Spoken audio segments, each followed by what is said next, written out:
और फिर सीमांचल में सबसे ज्यादा खराब हुआ। हम जब किसानों की बेहतरी की बात करते हैं तो पंजाब और हरियाणा के किसानों को मिसाली समझते हैं। वो किसान मिसाली कैसे हो गए? एक बात मैं अक्सर अपनी तकरीरों में आपको कहा है कि आज से 30-40 साल कबल पंजाब के लोगों की वो बदहाली थी कि उसके गुर्बत का सबूत आपको अपनी सड़कों पर मिलता था। उसका सबूत ये मिलता था कि पंजाब का वो कटीला जवान, वो लंबा चौड़ा इंसान, सर पर पगड़ी, लंबा पंजाबी कुर्ता, लेकिन चेहरे पे उदासी थी। वो आपके बसों का कंडक्टर था, ड्राइवर था, खलासी था। मुझे माफ कीजिए, कह लेने दीजिए, मैं उनकी बेइज्जती नहीं करता, बल्कि हम अगर गाड़ी में सवार होते तो मेरे पैर के धूल को साफ करने के लिए झाड़ू लगाने वाला पंजाब का मेरा मेहनती भाई था। लेकिन आज वो पंजाबी आपके बस्ती में आता है नहीं, बल्कि आज उस पंजाबी भाई के पैर के धूल को साफ करने के लिए सीमांचल का बेटा झाड़ू लगाने पर मजबूर वहां पर हो गया। क्यों उनकी हालत अच्छी हुई, आपकी हालत खराब क्यों हुई? उसने जाना कि जिस मुल्क में हम रह रहे हैं ये मुल्क जमहूरियत का मुल्क है, और जमहूरियत में जब तक हम अपनी ताकत का एहसास नहीं दिलाएंगे कोई जालिम हमको इंसाफ देने के लिए तैयार नहीं। चुनांचे क्या हुआ? पंजाब में आपको धान की खेती किया, आपने धान की कीमत नहीं मिली, आपको कोई गुस्सा नहीं आया। आपने मक्का पैदा किया, हजारों टन आपने मक्का पैदा किया, लेकिन 1800 रुपए का मक्का 800 में बिका। आपको 10 रुपया एक फकीर को भीख देने में दिक्कत है, लेकिन एक एक कुंटल में 1000 की मार पड़ी। एक किसान अगर 4 बीघा लगाया है, 100 कुंटल पैदा किया, 1 लाख का घाटा एक किसान को हुआ है, लेकिन जरा सा भी गुस्सा आपके आंखों में नहीं आता। ये बेहिसी क्यों है? आदमी को कांटा चुभे तो तड़प जाता है, लेकिन तलवार चले अगर नहीं हिलता है तो समझ लीजिए कि वो आदमी जिंदा नहीं है, रूह बाकी नहीं है, वो न तलवार की चुभन को जरूर बर्दाश्त करता। आज 1 लाख का नुकसान एक किसान को हो रहा है, फिर भी किसान नहीं तड़प रहा है, फिर भी गुस्सा नहीं उठता है। झगड़े मेला में भीड़ होती है, शादी में भीड़ होती है, जलसे में भीड़ होती है, हरी कीर्तन में भीड़ है, और किसानों को, क्या पंजाब के किसानों को माओ ने जन्म दिया? उसने अपना दूध पिलाया था। और सीमांचल के किसानों को माँ ने जन्म दिया, क्या बकरी का दूध पिया? अगर माँ का दूध पियो किसान भाइयों तो सबक ले लो।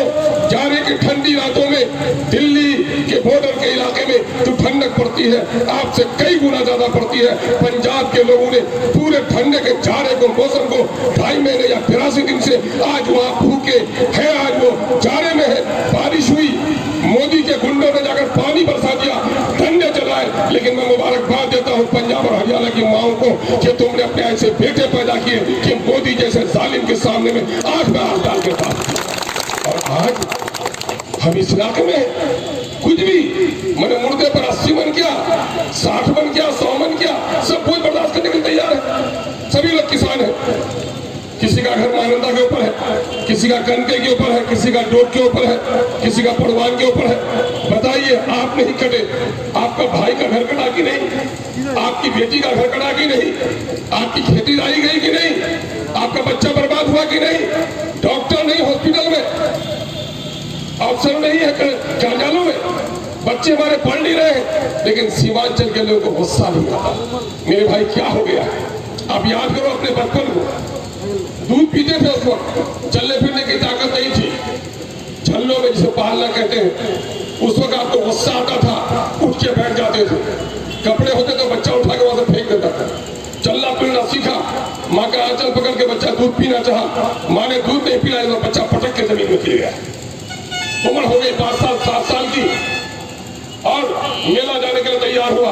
अब बाप ने कहा मेला नहीं जाओगे तो रात भर खाना नहीं खाया, गुस्सा करके आप सो गए, वही पटक के लोग। ऐसा होता कि नहीं होता? लेकिन तो हम जवान हो गए थे, हमारा गुस्सा भी तो जवान होना था ना। बहन को लेके आए हैं हॉस्पिटल में, डॉक्टर नहीं है और हमको गुस्सा नहीं उठता है। अगर बहन को लेकर आए हो डॉक्टर के यहाँ, माँ को लेकर आए हो, माँ तड़प रही है, बहन तड़प रही है, हामला औरतों के पेट में बच्चा लेकर परेशान है और कोई गुस्सा नहीं आता, तो समझो ऐसी जिंदगी मौत है। बचपन में गुस्सा आया, लड़कपन में गुस्सा आया, जवानी में तो तूफान होना चाहिए था। अगर डॉक्टर नहीं मिले तो जिस दिन हॉस्पिटल में डॉक्टर का गिरफ्तार पकड़ लोगे लोगों को, उस दिन उनका आधार होता है। लेकिन हमको गुस्सा नहीं आता। गुस्सा इबादत है, गुस्सा नेकी है, गुस्सा हराम भी है। शरीफ के खिलाफ गुस्सा करना हराम है, लेकिन गवार के खिलाफ, चोर को जूते मारना, डगों के खिलाफ गुस्सा करना ये सवाब का काम है। और आपके लोग बैठे हैं आज वहां, डंडे खाए कि नहीं खाए? 100 लोग से ज्यादा मरे और सुरजापुरी को एक डंडा पड़ी रहा तो सुरजापुरी ना भागते हुए उसको रास्ता नहीं मिलता। यकीन जानो लोगों, तारीख इंसानी की ये शहादत है कि जो कौम लड़ती है वो कौम दुनिया में इज्जत की जिंदगी गुजारती है। जिन लोगों ने जंगों में गर्दन कटाए हैं उनके बच्चों के सरों पर ताज आया है। जिन लोगों ने गर्दनों को झुका कर दिया है उनकी नस्लों से गुलाम पैदा हुआ है। सीमांचल कर सरदारी का शौक रखते हो तो गुलामी की जिंदगी नहीं, आजादी के खातिर डंडा उठाना आपका फरीजा है। ये डंडा उठाने के लिए हमारे आपको दावत देने के लिए आई। किसानों का मसला है, सारा जुर्म किसानों पर। आप जानते कितनी बड़ी मुसीबत आने वाली है। अडानी ने यहाँ पूर्णिया से कटिहार के बीच में हजारों एकड़ जमीन सिर्फ गुड़ावट के लिए खरीदा है। आपको पता ही नहीं ये सारा मामला क्या हो रहा है, देश बिक रहा है। अभी देखिएगा इस बजट के बाद 25 से 30% आपके ट्रेन की टिकट में इजाफा होने जा रहा है। हवाई जहाज जो 5000 में वहां मरती है, अब बेटा जो चले आता है, अब हवाई जहाज का 5000 वाला टिकट 8000 होने जा रहा है। सारी चीजों की कीमत बढ़ रही है। गरीबों के चूल्हे में उजाला प्रोग्राम लेकर आया मोदी। आप बताइए कि 400 रुपए का गैस आज 950 हो गया कि नहीं हो गया?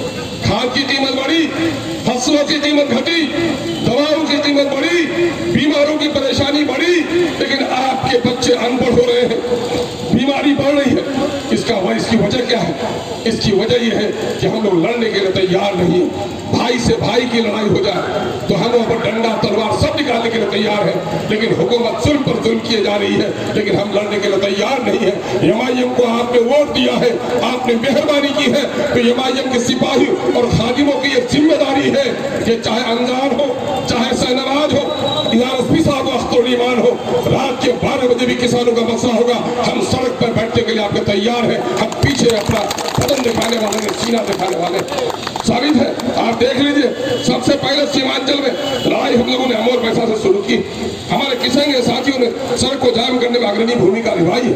चंद लोग थे किसी पार्टी का झंडा लेके, हमारे लोग उस दिन आए तो बोला तुम अलग हो जाओ, हम अलग करते हैं। मैं ऐसे दोस्तों को दावत देना चाहता हूँ कि आग बुझाने में अगर इत्तेहाद नहीं रखते हो तो इसके माने घर बुझाने की भी तुम्हारी नीयत नहीं है, सिर्फ नेतागिरी की तुम्हारी नीयत है। और एमआईएम फोटो छपवाने पर नहीं, बस्ती में लगी आग को बुझाने पर यकीन रखती है। हम चाहते हैं कि मिलकर लड़ाई लड़ो।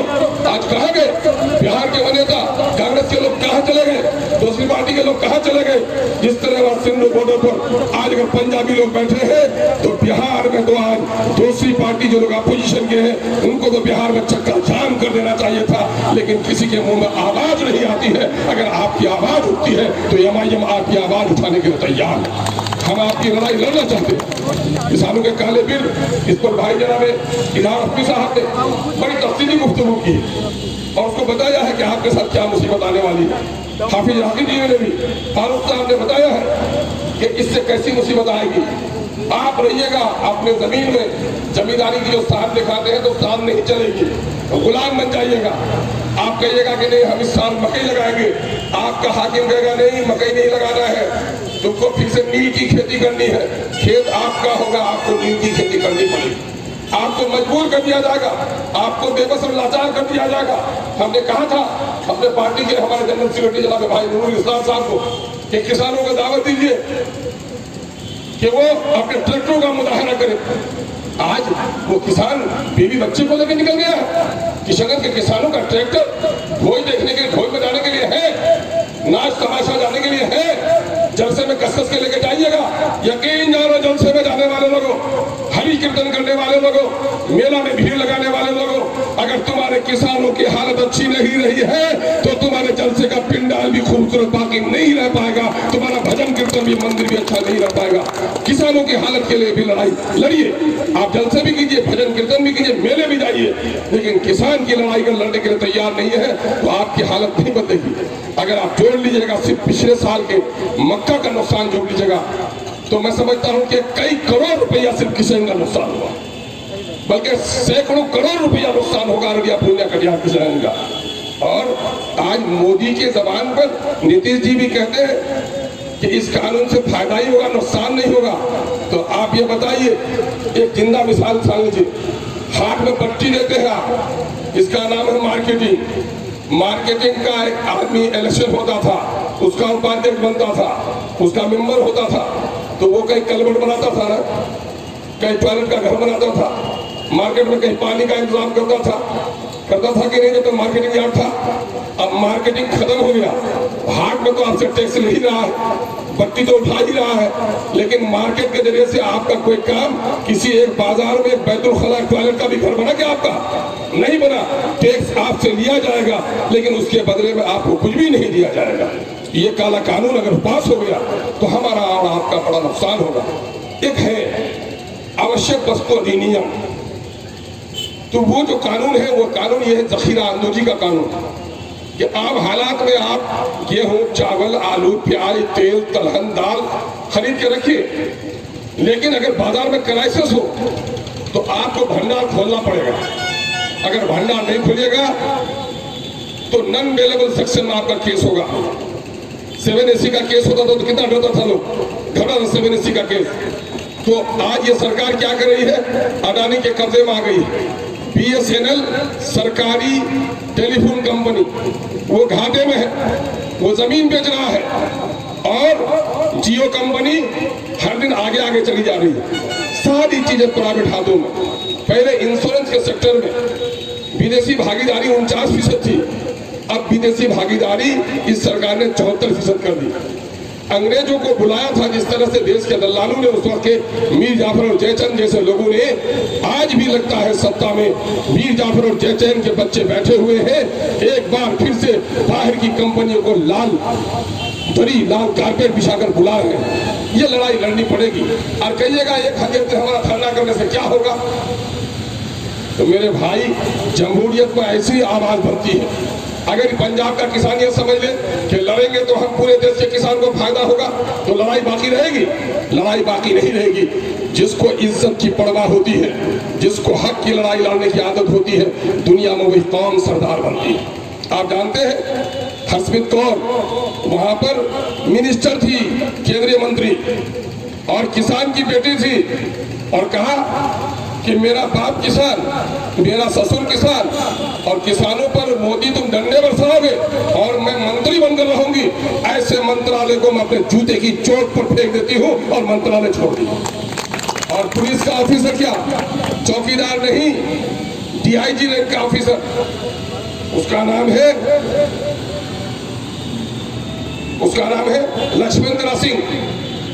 और उन्होंने क्या किया, कहा कि मेरा बाप किसान बनकर के मुझे पढ़ाया, मैं पुलिस का ऑफिसर बना, और मेरा बाप आज डंडा खाएगा और मैं पुलिस का ऑफिसर बनकर रहूंगा। उसने पुलिस की ऑफिसरी छोड़ दी। पार्टी ने समर्थन वापस ले लिए। पंजाब के जो बेटे अमेरिका में, यूरोप में थे, उन्होंने अपनी नौकरियां छोड़कर आज किसानों की लड़ाई लड़ने के लिए हाजिर हो गया। सीमांचल के लोगों, मैं आपसे गुजारिश करना चाहता हूँ, आपकी जो तादाद है ये जागरूक तादाद है, ये बेदार तादाद है। हम आपको मुबारकबाद देना चाहते हैं कि आपके सीने में जो दिल है वो इंसानियत का दिल है, किसानों के दर्द का दिल है, जो धड़कता है, जिसने आपको लाकर यहाँ सवेरे से बैठा कर रखा। उठिए, अपने अपने पंचायत में हम लोग जोड़ना चाहते हैं किसानों को। आज किसानों को, अभी हमारे त्योसा के किसान ने अभी यहाँ पर एक दरखास्त दिया है कि जनवरी में ही ऑनलाइन अप्लाई किया धान खरीदने के लिए, लेकिन उसका धान खरीदा नहीं गया। क्यों नहीं किया खरीदा गया धान? यहाँ अभी पिछले दिनों में मुख्यमंत्री ने मीटिंग की और उनके अफसरों ने जो कहा कि दलालों के जरिए से धनपशु लोगों के जरिए जो धान की खरीदारी दिखा दी गई, तो माननीय मुख्यमंत्री जी कहते हैं कि नहीं, हमें संतोष है कि आपकी बार धान की बड़ी खरीदारी हो गई है। तो मैं किशनगंज के इस धरना के माध्यम से माननीय मुख्यमंत्री जी आप तक पैगाम पहुंचाना चाहता हूं।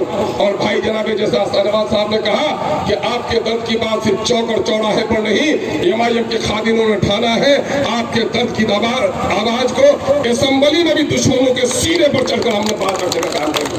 वह बताएंगे कि हमारे त्योसा के किसान का धान क्यों नहीं खरीदा गया।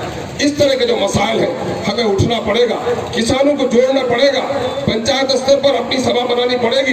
धान की खरीदारी क्यों नहीं हो रही है, खाद क्यों नहीं मिल रहा है। दिगंबरबाद के लोग अगर अपना खेत में जाने हैं, यूरिया ले जाते हैं, SSP ले जाते हैं, तो फौरन पुलिस पकड़ ये कहती है कि नेपाल सामान ले जाता है। अरे बहादुरों, नेपाल सामान लेके जाता है तो नेपाल की सरहद पर तुम खड़े पहरेदारी करो ना।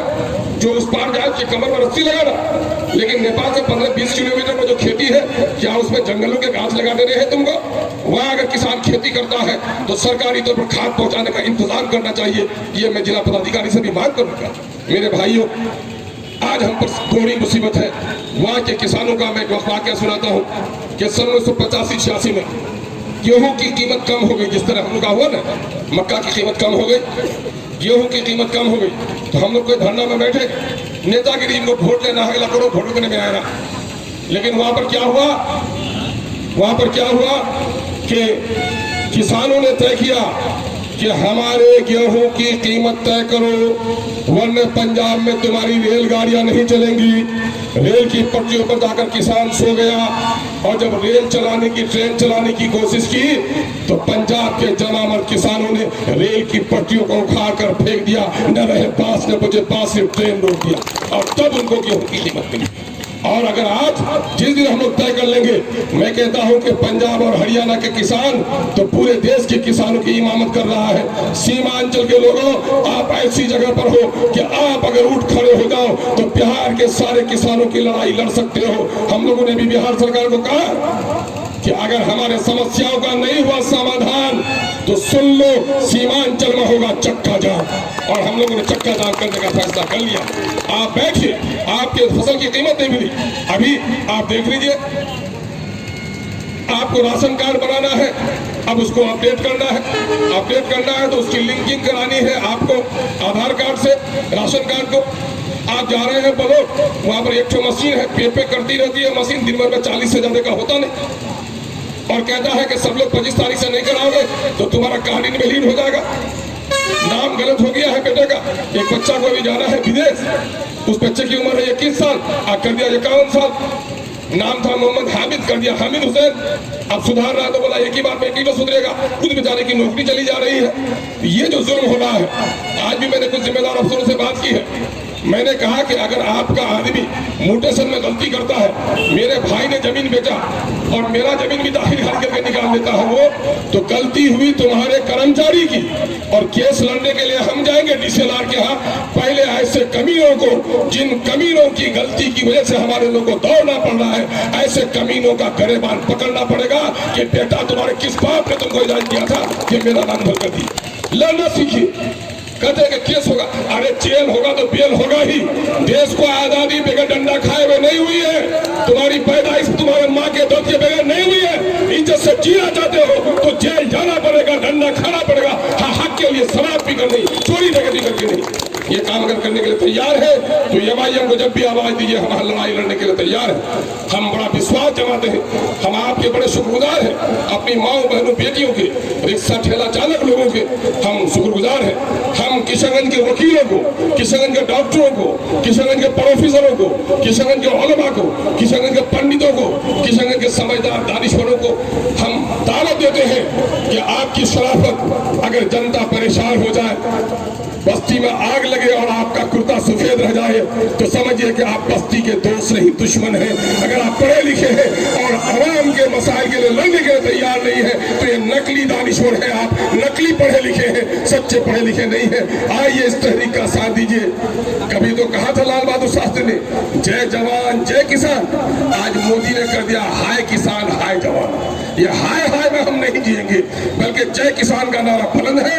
किसानों की हालत, 85% किसान की हालत जब तक अच्छी नहीं होगी, देश की हालत अच्छी नहीं होगी। हम एक अखंड भारत, एक मजबूत भारत, एक आत्मनिर्भर भारत हम बनाना चाहते हैं। उसके लिए किसानों को सुविधा मिले और किसानों का मसला हल करोगे तो यूनिवर्सिटी कमीशन होती है, यूजीसी होती है।